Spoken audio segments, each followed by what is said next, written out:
Welcome to my channel. তো ব্লগটা এখান থেকে স্টার্ট করছি। তো আজ আমি তোমাদের সাথে চিলি চিকেন বানানোর রেসিপি শেয়ার করব। তো এখানে দেখছো চিকেনটা ধুয়ে নিয়ে এসেছি। তো এখন পরিমাণ মতন নুন, পরিমাণ মতন কাশ্মীরি লঙ্কার গুঁড়ো দিয়ে নিচ্ছি। তারপরে এর মধ্যে দিয়ে দেব আদা আর জিরে বাটা।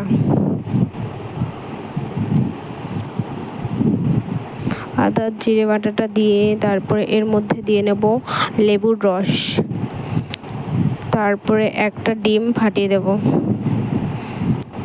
তারপরে এর মধ্যে দিয়ে দেব সয়া সস। তারপরে দিয়ে দেব কর্নফ্লাওয়ার। এরপরে দিয়ে দেব 2 চামচ ময়দা।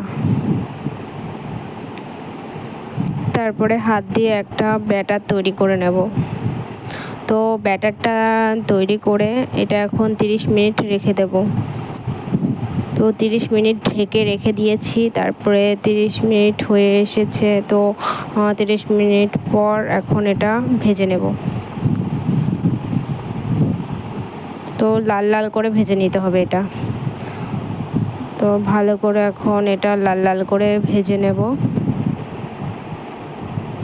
তো লাল লাল করে ভাজা হয়ে গেছে।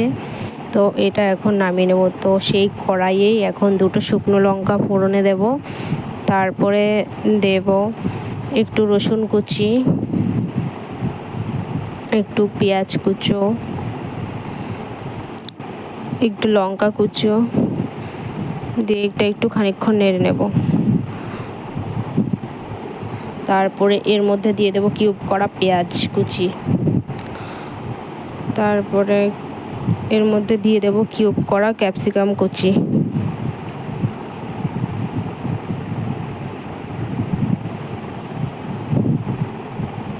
তো এটা খানিকক্ষণ নেড়ে নেব। এটা হালকা পরিমাণে ভাজতে হবে, খুব বেশি না, মানে এটা হালকা পরিমাণে ভেজে নেব। আর এদিকে আমি এখন চিলি সসটা বানানোর জন্য দিচ্ছি টমেটো সস।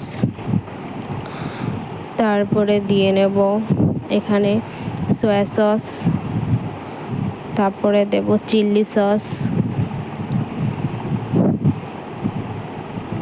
দিয়ে 1 কাপ জল নিয়ে এটা একটু ভালো করে মিশিয়ে নেব।